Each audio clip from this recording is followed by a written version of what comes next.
Hello student, this is Aishwarya Sharma. हम पढ़ रहे हैं विषय गणित। विषय गणित में हमारा चल रहा है प्रैक्टिकल ज्योमेट्री यानी प्रायोगिक ज्यामिति। उसमें आज हम देखेंगे अभ्यास 14.2। तो उसमें हम सबसे पहले देखेंगे एक रेखाखंड। क्या होता है रेखाखंड? रेखाखंड है कि एक रेखाखंड के दो अंत्य बिंदु होते हैं। कैसे? ये एक लाइन हमने ली, लाइन सेगमेंट बी से हम कहते हैं इसके दो अंत्य बिंदु होते हैं। एक एंड पॉइंट ये रहा और एक एंड पॉइंट ये रहा। तो कह रहे हैं इसी कारण हम इसकी लंबाई रूलर से माप सकते हैं। रूलर हमने पढ़ा था ना, स्केल से हम माप सकते हैं। यदि हमें किसी रेखाखंड की लंबाई ज्ञात हो तो इसे एक ही आकृति द्वारा निरूपित करना संभव हो जाता है। तो लाइन सेगमेंट तो आपको पता है। लाइन सेगमेंट क्या होता है? जिसमें दो निश्चित बिंदु होते हैं, यानी कि दो अंत्य बिंदु, दो एंड पॉइंट हमारे होते हैं। ठीक है ना। तो ये हमारा क्या होता है? Line segment. और आप इसे जितना ही है उतना ही रखते हैं। इसे दूसरी तरफ से इंक्रीज या डिक्रीज आप नहीं कर सकते, क्योंकि इसकी लेंथ जो होती है हमारी वो बिल्कुल फिक्स होती है। क्या होती है? फिक्स्ड होती है वो लेंथ बिल्कुल। अब देखो, एक दी हुई लंबाई के रेखाखंडों की रचना करना। अब कैसे करेंगे? मान लीजिए हम 4.7 सेंटीमीटर लंबाई के एक रेखाखंड की रचना करना चाहते हैं। कितनी? 4.7 सेंटीमीटर लंबाई की एक रचना करना चाहते हैं। हम रूलर का प्रयोग करके 4.7 सेंटीमीटर की दूरी पर दो बिंदु ए और बी अंकित करते हैं। क्या अंकित करते हैं? दो बिंदु ए और बी। ए और बी को मिलाने पर हम रेखाखंड ए बी प्राप्त करते हैं।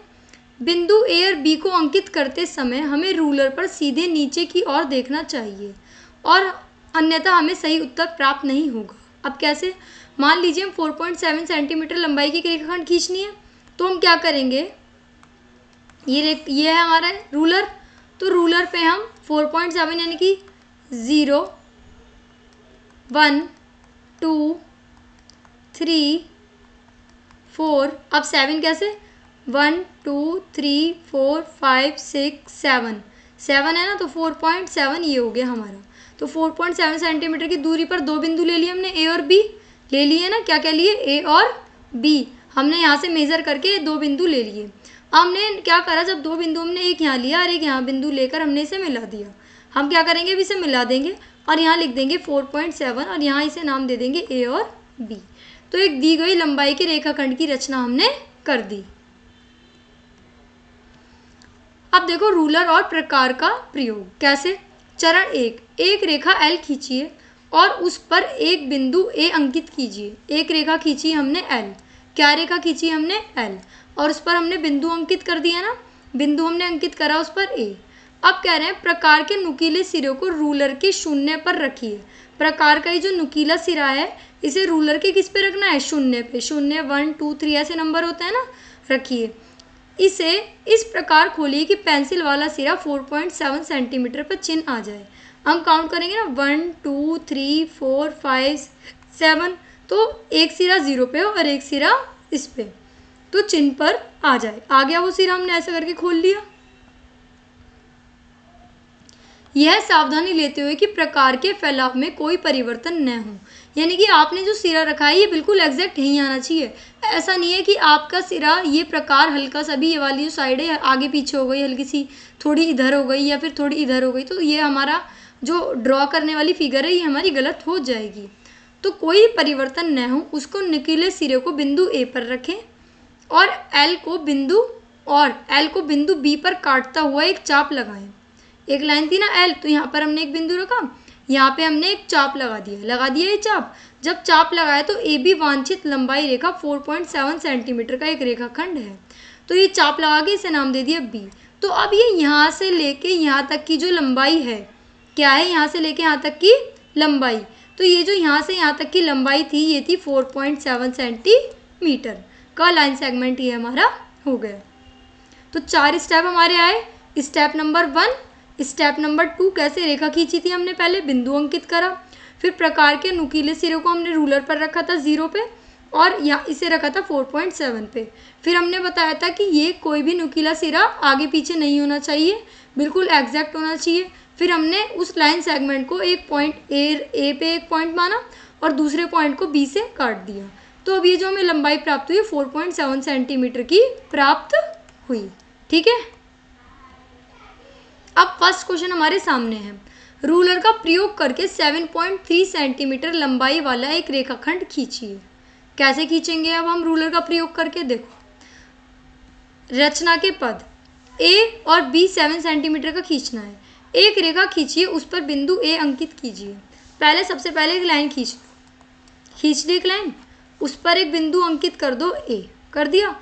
अब बिंदु ए से 7.3 सेंटीमीटर दूरी पर एक बिंदु लीजिए। अब यहाँ पे रखिए स्केल, ये रख दिया स्केल। यहाँ पे आएगा 0, फिर आएगा 1, यहाँ क्या आना चाहिए? यहाँ आएगा 7.3 है ना, यहाँ क्या आएगा? यहाँ आएगा 7, नहीं 7 थोड़ा और इधर कर लो 7, तो यहाँ आएगा 2, फिर आएगा 3, फिर आएगा 4, फिर आएगा 5, फिर यहाँ आएगा 6, और ये हो गया 7.3। तो रख दिया। अब हम क्या करेंगे? अब बिंदु लीजिए, अब यहाँ पे एक डॉट लगा देंगे हम, उसे नाम दे देंगे बी। दे दिया। तो ए और बी को मिलाइए। तो अब हम क्या करेंगे? ए और बी को आपस में हमने मिला दिया, और हम दूसरा बिंदु लें तो हम ऐसे ही मिला देंगे। ए बी वांछित लंबाई 7.3 सेंटीमीटर का एक रेखाखंड है। तो रूलर का प्रयोग करके हमने 7.3 सेंटीमीटर लंबाई का एक रेखाखंड खींच लिया। ए और बी एक लाइन ली थी ना, तो पहले हमने उस लाइन को क्या करा था? एक रेखा खींची थी, उस पर एक बिंदु ए अंकित करा था। फिर बिंदु ए से 7.3 सेंटीमीटर दूर एक बिंदु बी लिया था ना, एक बिंदु बी। अब यहाँ पे हमने बिंदु ए मान के एक बिंदु ले लिया बी। अब ए बी को मिलाया, अब आपस में इस बिंदु को हमने मिला दिया इन बिंदु को। तो ए बी वांछित लंबाई 7.3 सेंटीमीटर का रेखाखंड है। 4 इसके छोटे छोटे से स्टेप हैं, ये आप अपने अकॉर्डिंग लिख सकते हैं, पर वही बात ध्यान रखना, कोई स्टेप आगे पीछे नहीं होना चाहिए। अब सेकंड पार्ट देखो, रूलर और प्रकार का प्रयोग करते हुए 5.6 सेंटीमीटर लंबाई का एक रेखाखंड खींचिए। कैसे खींचेंगे आप रूलर और प्रकार का प्रयोग करते हुए? रूलर तो आपको पता है स्केल, और प्रकार क्या है आपका? कंपास। तो देखो 5.6 सेंटीमीटर का खींचना है, तो एक रेखा एल खींचिए। अब एक रेखा खींची हमने, सीधी रेखा खींचनी है बिल्कुल एल। फिर उसके बाद क्या है? एक रेखा एल खींचिए, उस पर बिंदु ए अंकित कीजिए। क्या करा हमने? बिंदु ए हमने अंकित कर दिया। अब प्रकार के नुकीले सिरों को रूलर के शून्य पर रखिए। कहाँ पे रखना है नुकीले सिरों को? रूलर के शून्य पर। इस प्रकार खोलिए कि पेंसिल वाला सिरा, ये एक स्केल था, ठीक है, यहाँ पे इसके सिरा रखा, एक सिरा नुकीला वाला, और दूसरा इस प्रकार खोलो कि जो सिरा जाए वो 5.6 पर रुके। कर दिया। चिन्ह पर आ जाए। प्रकार के फैलाव में कोई परिवर्तन किए बिना उसके नुकीले सिरे पर बिंदु बी पर रखें। ए से लेके अब बी बिंदु पर हमने रख दिया।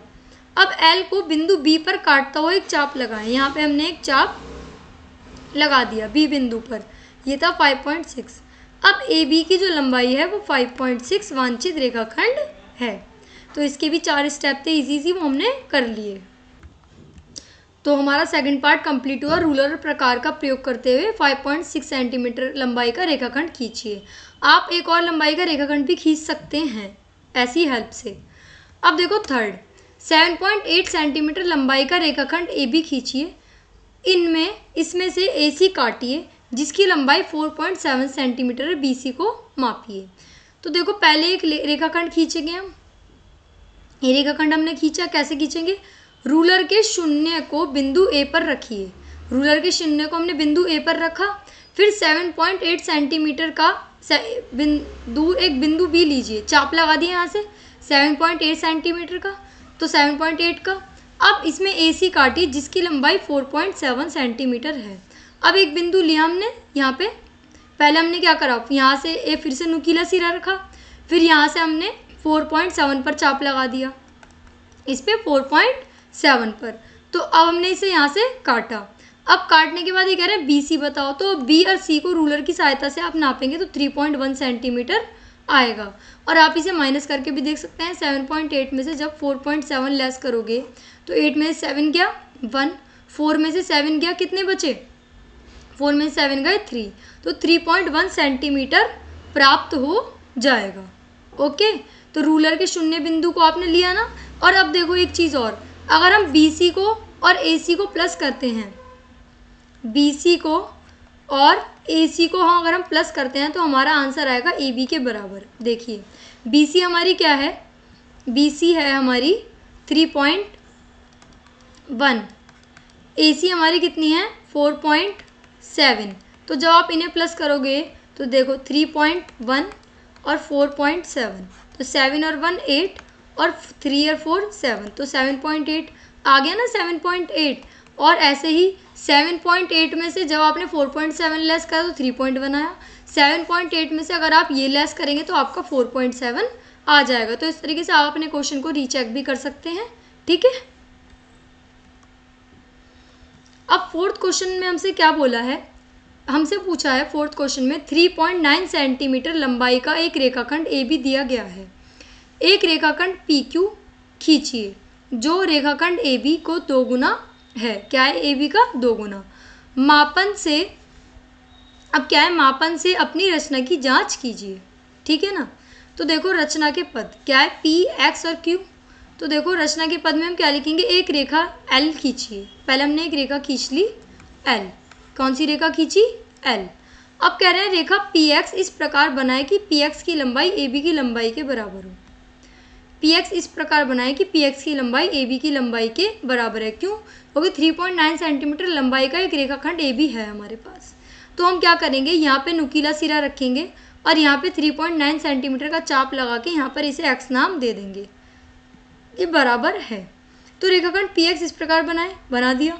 अब देखो यहाँ क्या है, इसके पश्चात रेखाखंड एक्स क्यू इस प्रकार काटे कि एक्स क्यू भी ए बी के बराबर हो। यहाँ लिखा था ना कि एक रेखाखंड पी क्यू खींचिए जो रेखाखंड ए बी का 2 गुना हो, ए बी का 2 गुना। तो इसका मतलब 2 गुना तो तभी होगा जब 2 बार 3.9 और 3.9 आएगा, है ना। तो ऐसे करोगे तो भी आपका क्या बैठेगा, तो आपका बैठेगा 7.8 और 2 गुना डायरेक्ट भी कर सकते हो। 3.9 की 2 से मल्टीप्लाई कर दो तो भी 7.8। कुल मिला के बात यह है कि हमें 2 रेखाखंड लेना है 3.9 के। तो उतनी ही दूरी, वो दूरी तो हमने मेजर कर रखी है, तो उतनी ही दूरी का एक और चाप लगा देंगे, उसे हम नाम दे देंगे जहाँ पॉइंट को काटेगा वो क्यू। तो ये हो जाएगा इस प्रकार पी एक्स और एक्स क्यू की लंबाई का योग ए बी है। अब सत्यापन भी हमें इसका करना है। माप द्वारा पी क्यू की लंबाई 7.8। अब हम पूरी लंबाई जब इसे नापेंगे, पी क्यू बराबर है किस किस के, पी एक्स के और एक्स क्यू के। अब देखो पी क्यू को जो हमने मेज़र करा तो 7.8 आया।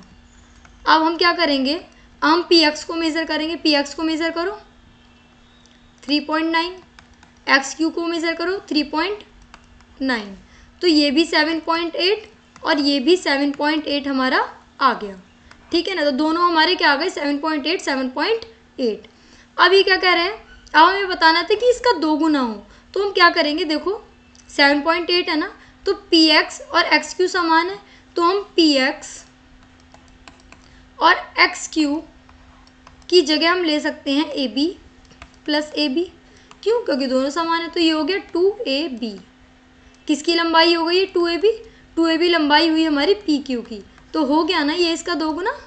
ओके, फिफ्थ क्वेश्चन हम देखेंगे। 7.3 सेंटीमीटर लंबाई का रेखाखंड ए बी, ठीक है, और 3.4 सेंटीमीटर लंबाई का रेखाखंड सी डी दिया गया है। एक रेखाखंड एक्स वाई खींचिए ताकि एक्स वाई की लंबाई ए बी और सी डी की लंबाइयों के अंतर के बराबर हो। तो पहले हम क्या करेंगे, ए बी एक लाइन दी है 7.3 की, फिर सी डी हमें दी हुई है कितने की, 3.4 की। अब हमें रेखाखंड एक्स वाई खींचना है ताकि एक्स वाई की लंबाई ए बी और सी डी की लंबाइयों के अंतर के बराबर हो, अंतर के बराबर। तो हम क्या करेंगे, एक रेखा एल खींचिए। सबसे पहले एक रेखा खींची हमने एल, नाम हमने उसको दिया। अब क्या करेंगे, उस पर बिंदु एक्स लो, एक बिंदु हमने ले लिया एक्स। अब एक्स जेड इस प्रकार बनाए कि एक्स जेड की लंबाई ए बी की लंबाई 7.3 सेंटीमीटर हो। अब यहाँ से यहाँ तक हमें जेड लेना है, तो इनकी लंबाई हो 7.3 सेंटीमीटर। और जेड वाई की लंबाई, बीच में एक पॉइंट है वाई, जेड वाई की जो लंबाई है वो सी डी की लंबाई 3.4 सेंटीमीटर के बराबर हो। तो ये तो होनी चाहिए 3.4 सेंटीमीटर और ये पूरी होनी चाहिए 7.3 सेंटीमीटर। इस प्रकार एक्स वाई की लंबाई इक्वल टू क्या होगी, ए बी की लंबाई इक्वल टू सी डी की लंबाई। तो अब सत्यापन कैसे करेंगे हम इसका, मापन द्वारा। एक्स वाई की लंबाई 3.9 सेंटीमीटर है। कैसे, देखो इधर एक्स वाई की लंबाई कितनी है, 3.9 सेंटीमीटर, ठीक है ना। अब ये कह रहे हैं ना ए बी और सी डी की लंबाइयों के अंतर के बराबर हो एक्स वाई की लंबाई। तो A B minus C D. तो ए बी क्या है हमारा, ए बी हमारा है 7.3 और सी डी हमारा है 3.4। तो अब हम इसको लेस करेंगे जब 7.3 से 3.4, तो देखो 3 में से 4 नहीं जा सकता तो एक कैरी ले लेंगे, यहाँ हो जाएगा 13। 13 को 4 से डिवाइड करेंगे तो आएगा 9। यहाँ पे क्या है, यहाँ हो जाएगा 6।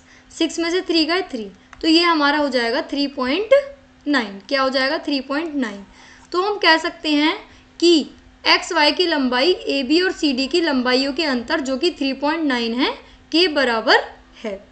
तो हमने यहाँ पर कितने क्वेश्चन करे, हमने यहाँ 5 क्वेश्चन करे, 5th 4th, ठीक है। इसमें हमने क्या देखा था, एक लंबाई वगैरह देखी थी हमने इसमें।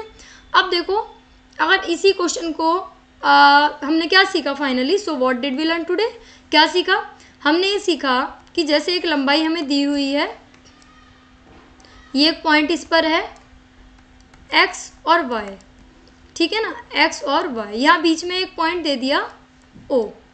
तो अगर वो हमसे प्रूफ करने के लिए कहने लगे कि एक्स वाई जो है वो ओ एक्स प्लस ओ वाई के बराबर है, तो आप क्या करोगे, आप एक्स वाई को मेज़र करोगे। आपने वो मेज़र करी, वो थी 7 या फिर आप मान सकते हैं वो थी 8 सेंटीमीटर। कितनी थी, 8 सेंटीमीटर। 8 आपने यहाँ लिखा। ओ एक्स आपकी कितनी थी, ओ एक्स आपने मेज़र करी, वो थी आपकी 3, और ओ वाई आपने मेज़र करी, वो थी आपकी 5। तो ओ एक्स के नीचे आपने लिखा 3 सेंटीमीटर, और यहाँ पे सेंटीमीटर भी लिखना है, और ओ वाई के नीचे आपने लिखा 5 सेंटीमीटर। ओके, तो 8 सेंटीमीटर इक्वल टू 3 और 5 कितना होता है, 8 सेंटीमीटर। तो हमने ये प्रूफ कर दिया कि एक्स वाई और ओ एक्स की लंबाई 8 सेंटीमीटर के बराबर है। और हम इसे ऐसे भी कर सकते थे कि एक रेखा हमें दी हुई है एक्स वाई, बीच में दे रखा है ओ, तो ये तो पूरा हमारा है 8 सेंटीमीटर। तो अब हमें प्रूफ करना है कि ओ एक्स का 2 गुना यानी कि 2 टाइम्स जो होगा, 2 गुना जो होगा वो एक्स वाई के बराबर होगा, या फिर ओ वाई का 2 गुना एक्स वाई के बराबर होगा। तो कैसे करोगे आप इसे, देखो इसको आप मेज़र करोगे, आपने मेज़र करा ये आया 4, इसको मेज़र करा ये भी आया 4। तो देखो ये क्या था, 2 गुना ओ एक्स, तो बराबर एक्स वाई। तो एक्स वाई के नीचे हम लिखेंगे 8 सेंटीमीटर, 2 के नीचे लिखेंगे 2, ओ एक्स कितना था 4, तो इसके नीचे लिखेंगे हम 4 सेंटीमीटर, ठीक है। जब 2 की 4 से मल्टीप्लाई करोगे तो आ जाएगा 8x सेंटीमीटर और 8x सेंटीमीटर, बराबर हो गया ना। ऐसे ही हम इस वाले को सॉल्व कर सकते हैं। तो हम मिलते हैं नेक्स्ट क्लास में, तब तक के लिए थैंक यू।